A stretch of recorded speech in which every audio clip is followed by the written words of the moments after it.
요즘에 오징어 게임이라는 드라마가 전 세계적으로 화제죠. 하도 방송, 신문에서 얘기하길래 저도 추석 때 날을 잡아서 1편부터 9편까지 한꺼번에 다 봤습니다. 좀 잔인하기도 하고 또 돈만 벌 수 있다면 영혼까지 판다는 현 세대를 보는 것 같아서 좀 씁쓸하기도 했습니다. 그나마 신선하게 다가오는 것은 제가 어렸을 때 하던 놀이들이 나온다는 거였습니다.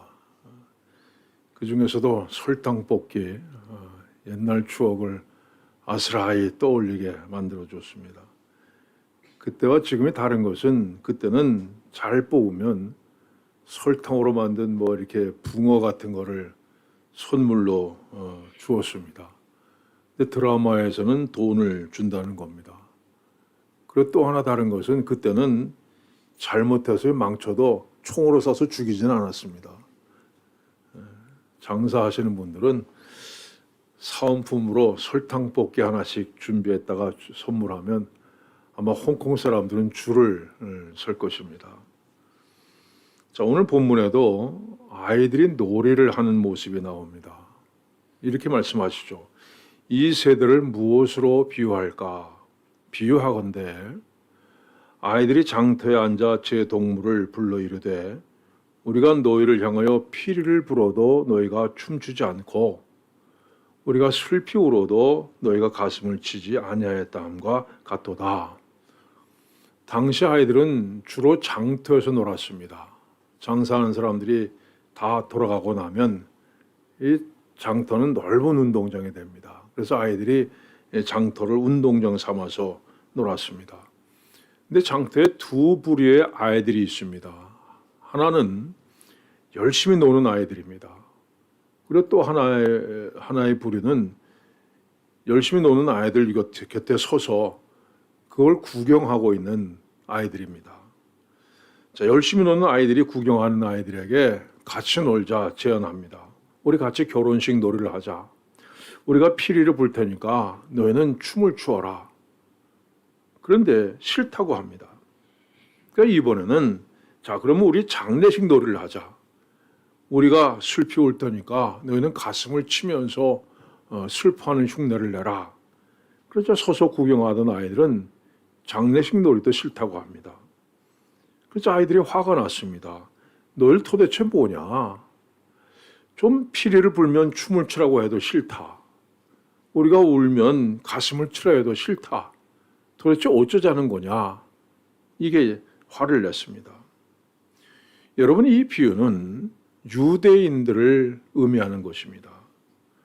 세례 요한이 광야에서 낙타 털옷을 입고 살았습니다. 어떤 사람들은 야, 모피 입고 살았구나 부러워하는데 낙타 털옷은 가죽으로 만든 옷이 아니라 말 그대로 털옷입니다. 낙타 털을 엮어서 거칠게 짠 옷이죠. 가장 값싼 그런 옷입니다. 또 메뚜기와 속청, 즉 야생꿀을 먹고 살았습니다. 어떤 분 영양식 아니냐 하는 분도 있는데 이건 가장 척박한 음식이었습니다. 자, 유대인들이 세례 요한을 찾아갔습니다. 그리고 와서 우리와 함께 먹고 마시고 즐기자. 그러나 세례 요한은 그들을 향해서 회개하고 세례를 받으라 외쳤습니다. 다시 말해서 우리가 피리를 불 테니 너는 춤을 춰라 했는데 거절당한 겁니다. 반면에 예수님은 죄인들과 함께 먹고 마셨습니다. 그래서 유대인들이 죄인들과 함께 먹고 마시는 것은 절대 안 됩니다. 아예 상종하지 말아야 됩니다. 저런 사람에게는 오히려 저주와 멸망을 선포해야 됩니다. 근데 예수님은 나는 의인을 부르러 온 것이 아니야 죄인을 부르러 왔다 말씀하시면서 그들과 함께 먹고 마셨습니다. 자, 우리가 슬피 울 때니 너는 가슴을 치라고 했다가 거절당한 겁니다. 장터에서 노는 아이들은 자기들이 기준을 세우고 다른 아이들이 거기에 따를 것을 요구했습니다. 마찬가지로 유대인들은 자기들이 기준을 세우고 다른 사람에게 그 기준을 따를 것을 요구합니다. 세례 요한에게도 요구했고 예수님에게도 요구했습니다. 그리고 자기들을 따라하지 않는다고 세례 요한을 틀렸다 하고 예수님을 정죄했습니다. 여러분, 오늘도 세상 사람들은 우리에게 요구합니다. 우리가 피리를 불 테니까 너는 춤을 춰라. 우리가 슬피 울 테니까 너는 가슴을 쳐라. 그리고 이 요구를 거절하는 그리스도인을 비난합니다. 너 그렇게 해서 세상을 어떻게 사냐? 좀 더 지혜롭게 살아라. 그래서 많은 사람들이 그리스도인들이 세상을 쫓아갑니다. 그들이 피리를 불면 춤을 추고 곡을 하면 가슴을 칩니다. 그러면서 이렇게 세상을 살아가는 것이 지혜로운 일이다. 바로 이것이 세상 사는 방법이라고 스스로를 위로합니다. 여러분, 그러면 하나님의 말씀을 들어보십시오. 내가 내 행위를 아노니 내가 차지도 아니하고 뜨겁지도 아니하도다. 내가 차든지 뜨겁든지 하기를 원하노라. 내가 이같이 미지근하여 뜨겁지도 않고 차지도 아니하니 내 입에서 너를 토하여 버리라. 여러분들이 진정으로 거듭난 그리스도인이라면, 정말 그리스도 안에서 새롭게 태어난 그런 그리스도인이라면 세상 사람들과는 당연히 다르게 살아야 됩니다. 세상 사람들이 가진 가치관, 그것과는 다른 가치관이 있어야 됩니다. 다른 인생관을 가지셔야 됩니다.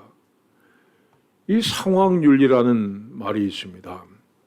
성공의 신부였던 플래처라는 분이 만든 그런 학설인데, 우리 삶에는요, 경직된 율법적인 태도로 이건 옳다, 이건 그러다, 이건 선이다, 이건 악이다, 이렇게 판단하기 어려운 회색지대가 존재하는 겁니다. 그런데 이런 얘기를 예로 들고 있습니다. 2차 대전 말에 베르크 마이어라는 독일 여성이 소련군 포로 수용소에 수용됐습니다. 그런데 그런 우연한 기회에 이 수용소에서는 임신을 하게 되면 무조건 집으로 돌려보낸다는 그런 얘기를 듣게 됩니다. 그래서 그녀는 한 경비원을 유혹해서 임신했고, 그 석방된 후에는 이해심 많은 남편과 또 아이를 키우면서 행복하게 살았다는 겁니다. 이렇게 어쩔 수 없는 상황에서 일어난 일이라면 그것이 아무리 잘못된 일이라 할지라도 용납될 수 있다. 이것이 상황윤리의 이론입니다. 그런데 문제는 이런 상황윤리가 우리 믿음 생활에도 그대로 적용되고 있는데 그게 문제입니다. 자, 여러분이 하나님의 말씀을 듣습니다. 악한 자를 대적하지 말라. 누구든지 내 오른편 뺨을 치거든 왼편도 돌려대라.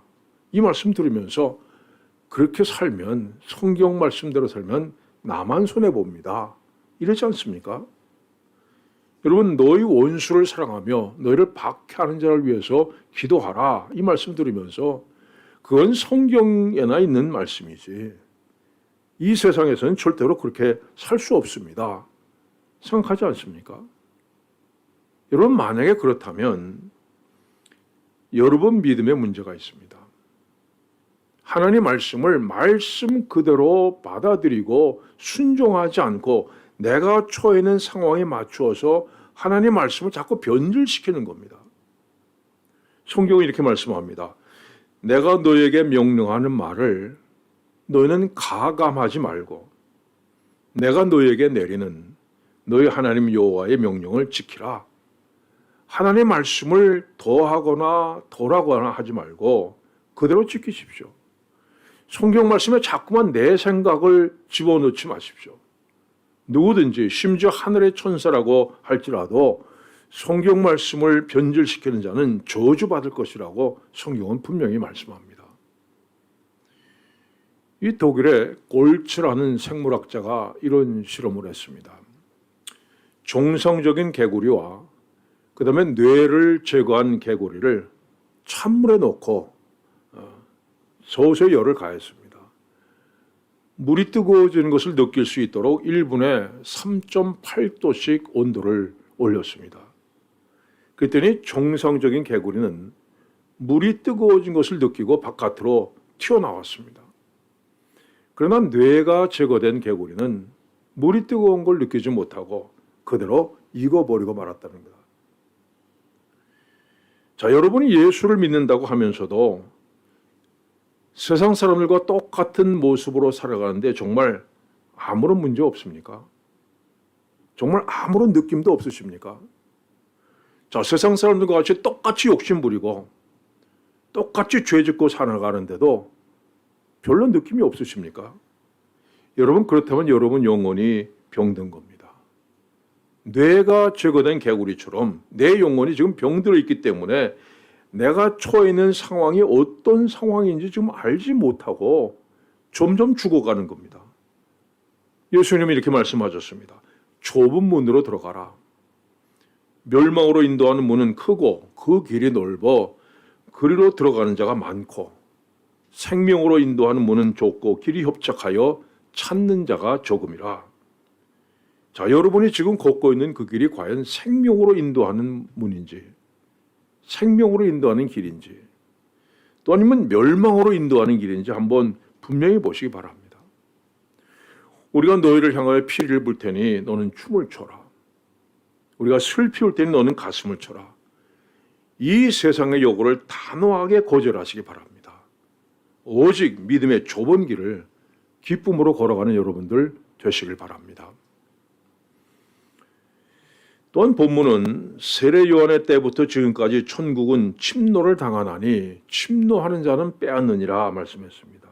이 침노라는 말은요, 강제로 들어간다는 그런 뜻입니다.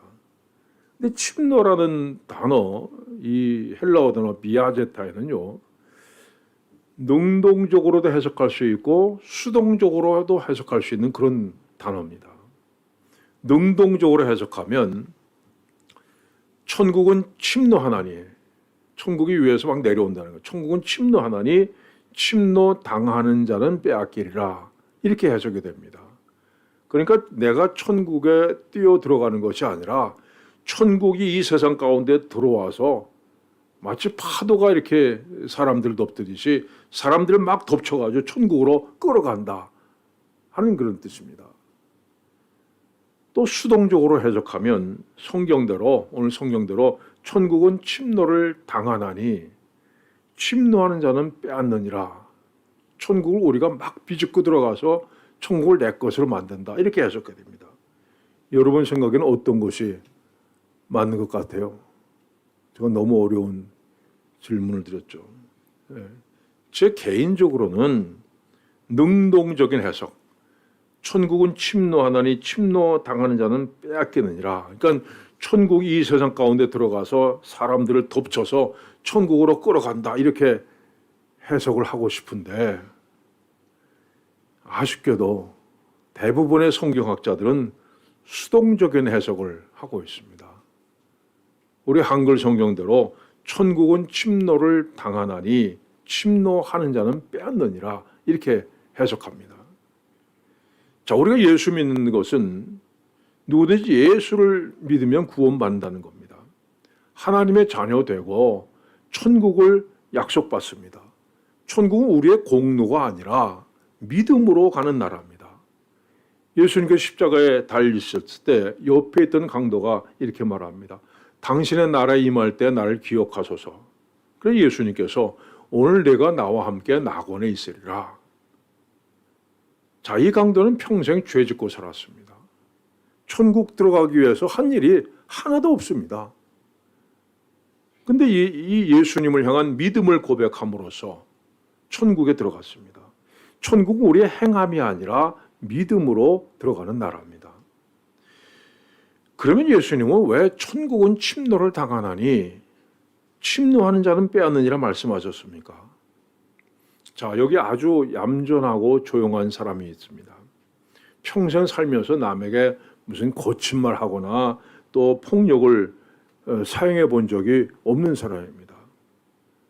근데 밤에 자다가 갑자기 일어나더니 눈이 번쩍번쩍 빛나기 시작해요. 평생 웃는 얼굴로 살았는데 얼굴이 막 일그러집니다. 근데 침대에서 일어나서 방문을 막 발로 걷어찼습니다. 그 방문이 열리지 않자 이번에 의자를 던져서 유리창을 깨트립니다. 그 다음에 이불을 갈기갈기 찢어서 그걸 잊기 시작합니다. 이유가 뭐겠습니까? 집에 불 났기 때문이에요. 자, 불이 나서 살 길을 찾아야겠다고 마음 먹는 순간 조용하고 얌전하던 사람이 난폭하고 거친 사람으로 변합니다. 여러분, 이것이 천국은 침노를 당하나니 침노하는 자는 빼앗느니라는 말씀 뜻입니다. 천국은 사력을 다해서 있는 힘을 다해서 들어가려고 애쓰는 사람들이 차지할 수 있다는 말씀입니다. 혈루증을 앓는 여인이 있었습니다. 이 혈루증은 조금씩 하혈을 하는 그런 병입니다. 의학자들은 이 여인이 12년 동안 혈루증을 앓은 거 보아서 자궁에 기형이 있었을 것이라 이렇게 추정합니다. 이 경우에는 정상적으로 배란이 되지 않아서 무배란성 출혈이 계속된다는 겁니다. 이건 현대의학으로도 고치기 어려운 병입니다. 아마 이 여인은 오랜 출혈로 인해서 창백하고 또 비쩍 마른 몸을 가진 훨씬 나이가 들어 보이는 그런 모습이었을 겁니다. 이 당시의 사회적인 통념으로 혈루증은 나병 같은 병이었습니다. 레위기는 혈루증 있는 여인이 누웠던 침상도 부정하고 앉았던 자리도 부정하다. 그래서 누군가가 이 여인이 누웠던 침상이나 또 의자를 만졌다면 얼른 집에 가서 옷을 빨고 몸을 씻어야 했습니다. 이 여인이 겪어야 했던 고통은 이로 말할 수 없습니다. 사람들이 이 여인을 하나님의 저주받았다 생각해서 성전에도 들어갈 수 없고 또 하나님 앞에 예배하는 것도 금지됐습니다. 가족이나 친구들과도 멀리 떨어져 지내야 했고 어떤 직업도 가질 수 없었고 결혼을 하는 것도 불가능했습니다. 정말 이 여인은 아무 잘못이 없이 12년 동안을 어두운 그늘 속에 갇혀서 살아야 했습니다. 근데 하루는 예수님께서 자기가 살고 있는 마을에 오신다는 소문을 듣습니다. 순간 이 여인의 눈이 번쩍 떠집니다. 그래, 예수님이시라면, 그분이라면 내 병을 고칠 수 있을 거야. 이 지긋지긋한 절망, 이 고통 속에서 나를 건져 주실 수 있을 거야. 그리고 여인은 길목에 서서 예수님을 기다립니다. 하지만 엄청나게 많은 사람들이 예수님 주위로 몰려들어서 발 디딜 틈이 없었습니다. 하지만 이 여인은 한 사람 제치고 또 한 사람 제치고 한 발자국 한 발자국씩 예수님께로 다가갔습니다. 그리고 손을 뻗어서 예수님의 옷에 손을 대었습니다. 성경은 그의 옷에 손을 대니 말씀했습니다. 자, 그러면 이 여인이 예수님 옷에 손을 댈 때 어떻게 했을까요? 그냥 슬쩍 갖다 댔을까요? 아니면 움켜 주었을까요? 이 손을 댄다는 헬라어 단어는 그 뜻이 붙잡다, 공격한다는 뜻입니다. 이 여인은 공격적으로 예수님의 옷을 움켜 주었습니다. 바로 이 여인이 천국을 침노한 사람입니다. 부정한 그녀는 구원을 받을 수 없는 구원 밖에 있는 사람이었습니다. 그러나 그녀는 수많은 무리를 헤치고 나아가서 주님께 다가가서 주님의 옷을 공격적으로 움켜 쥐었습니다. 예수님만이 나를 구원할 수 있는 것을 알았기 때문입니다. 그래서 예수님은 따라 내 믿음이 너를 구원하였으니 평안히 가라 말씀하셨습니다.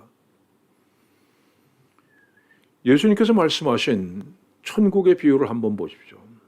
천국은 마치 밭에 감추인 보화와 같으니 사람이 이를 발견한 후 숨겨두고 기뻐하며 돌아가면서 자기의 소유를 다 팔아 그 밭을 사느니라. 옛날 유대 땅에는 전쟁이 많이 일어났습니다. 그래서 전쟁 나면 사람들은 피난 가기 전에 자기 금은보화를 땅속에다 묻고 떠났습니다. 근데 피난 간 사람이 영영 돌아오지 않는 일이 생기기 때문에 당시의 법은 현재 그 땅을 소유한 사람이 그 보화에 대한 소유권을 주장할 수가 있었습니다. 그런데 어떤 농부가 밭을 일구다가 보물 상자를 하나 발견합니다. 그런데 그 밭은 그의 소유가 아니었습니다. 그는 남의 밭을 일구어주고 소작료를 받는 가난한 농부였습니다. 그래서 그는 그날부터 그 밭을 사기 위해서 자기가 가진 모든 것을 팝니다. 집도 팔고 가구도 팔고 낡은 옷도 팔고 팔 수 있는 것은 다 팔아서 밭을 살 돈을 장만했습니다. 그리고 마침내 그 보화를 자기 것으로 만들 수가 있었습니다. 자, 여러분, 이 농부에게 보화는 이미 주어졌습니다. 어떻게 하면 그 보화가 자기 것이 될 수 있는지 그것도 알고 있었습니다. 그리고 최선을 다해서 그 보화를 자기 것으로 만들었습니다. 자, 마찬가지로 여러분에게 천국은 이미 주어졌습니다. 여러분이 천국은 어떻게 하면 천국에 들어갈 수 있는지 이미 알고 있습니다. 그렇다면 이제는 그 천국에 들어가기 위해서 할 수 있는 모든 일을 다 해야 됩니다. 바로 이것이 천국은 침노를 당하나니 침노하는 자는 빼앗느니라는 말씀의 뜻입니다. 사랑하는 여러분, 여러분은 다 이미 천국을 약속받은 사람들입니다. 천국이 이미 주어졌습니다. 이제는 그 천국에 들어가기 위해서 천국 백성으로서, 천국 시민으로서 합당한 사람 되기 위해서 천국을 침노하는 여러분들 되시길 축원합니다. 기도하겠습니다. 하나님 아버지, 이 세상은 우리를 향해서 우리가 피리를 불 테니 너는 춤을 춰라, 우리가 슬피 울 테니 너는 가슴을 치라고 요구합니다. 우리도 이 유혹에 빠져서 세상을 따라갈 때가 많았습니다. 그러나 하나님, 믿음 위에 서길 원합니다. 성령께서 우리를 도와주셔서 하나님 말씀에 굳게 서게 하여 주시옵소서. 흔들리지 않게 하여 주시옵소서. 또한 우리를 천국 시민, 천국의 백성 삼아주신 것을 감사드립니다. 이제 우리가 천국에 들어가는 그날까지 하나님의 뜻에 합당한 사람 되기 위해서 최선을 다하는, 천국을 침노하는 자들 되게 하여 주시옵소서. 예수님의 이름으로 기도하옵나이다. 아멘.